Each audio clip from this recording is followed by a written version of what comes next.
Mungkin next Pak. Pak ya. Nah yang satu lagi selain ada subduksi atau megatrust itu, zona Jawa sendiri punya sentra aktif yang cukup banyak di Jawa Barat sendiri. Tapi untuk potensi kendaraan itu kita tidak terdampak oleh sesar aktif di daerah. Gitu Pak ya.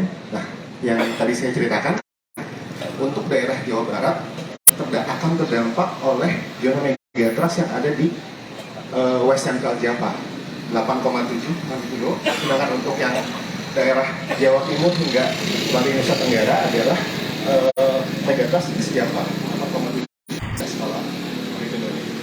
Untuk sesar aktifnya sendiri dari Jawa Barat sendiri ada beberapa, yaitu Cimandiri, Lembang, Bari, Cermai, dan Garsela. Itu untuk sesar daratnya. Dan itu kebetulan tidak berdampak langsung kepada Kabupaten Pangandaran. Lanjut Pak. Nah ini kita mensimulasikan, mungkin sudah beredar luas di masyarakat juga, kita mensimulasikan adanya potensi ini adalah modeling tsunami yang terjadi di Pangandaran jika terjadi skalanya maksimum. Tapi sampai saat ini kita tidak bisa memprediksi sebesar apa, sekuat apa yang akan terjadi. Nah, intinya di sini adalah kita bisa lihat di sini Pangandaran sendiri, jika memang terjadi skala gempa maksimum, dia akan terdampak maksimum itu 14 meter. Tapi itu untuk daerah pantai timur. Pantai timur itu 14 meter. Di sini kan ada pesawahan yang menjadi jalan tol untuk tsunami jika memang terjadi. Terus yang untuk daerah baratnya sendiri sekitar 10 meter untuk ketinggian tsunami-nya. Nah, poin di sini adalah kita membuat pemodelan tsunami bukan untuk menakut-nakuti masyarakat, tapi pada dasarnya kita mencoba mendukung pemerintah daerah dalam menyusun rencana kontingensi, rencana operasi kedaruratan. Jadi dengan dasar ini pemerintah daerah dapat menyusun rencana operasi itu secara detail, karena kita membuat per desa untuk resiko tsunami itu sendiri Pak, seperti itu. Dan selanjutnya Pak, nah alhamdulillahnya untuk desa Pangandaran sendiri kita sudah mendapatkan pengakuan internasional dari UNESCO bahwa desa Pangandaran itu adalah tsunami ready community. Ini berdasarkan beberapa indikator. Dari indikator kesiapsiagaannya kita udah punya semua fasilitas pendukung yang jika terjadi bencana tsunami, desa Pangandaran didukung oleh pemerintah daerah kabupaten sudah siap. Jika terjadi tsunami ini diindikasikan dengan rambu-rambu yang sudah lengkap. Kemudian untuk tempat evakuasi juga sudah memadai di daerah Pangandaran itu sendiri. Seperti itu.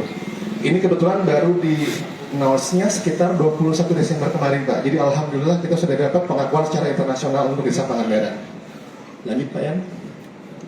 Nah mungkin terkait cuaca sendiri saya kembali ke Pak Yan Firdaus. Silakan Pak.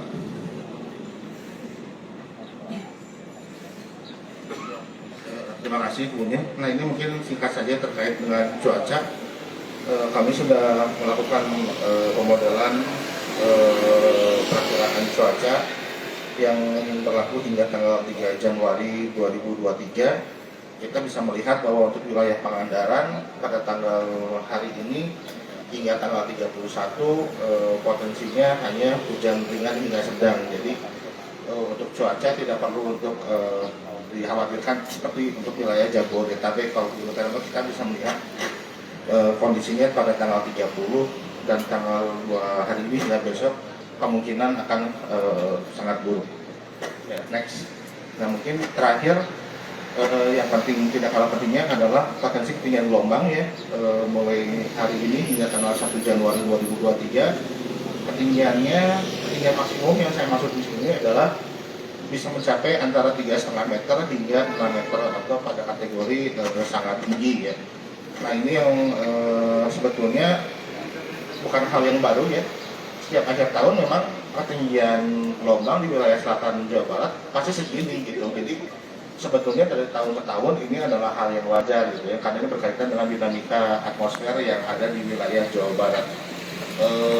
Himbauannya bagi masyarakat tentu tidak perlu takut ya untuk datang ke wilayah sini, bermain di laut juga tidak masalah sepanjang mengikuti rambu-rambu ataupun peraturan keselamatan yang ada. Mungkin terakhir ya ada beberapa ini untuk update aja ya. Memang kita dari BMKG ada aplikasi namanya Info BMKG, itu memberikan update terakhir terkait dengan cuaca maupun gempa bumi dan tsunami ya. Beberapa potensi bencana juga akan dihadirkan di situ per wilayah. Jadi dia akan membaca lokasi kita di mana, kemudian kalau ada update terkait dengan peringatan dini maka akan disampaikan melalui aplikasi tersebut. Ini sama ya dari BMKG Bandung, mungkin langsung ke bagian kesimpulan aja.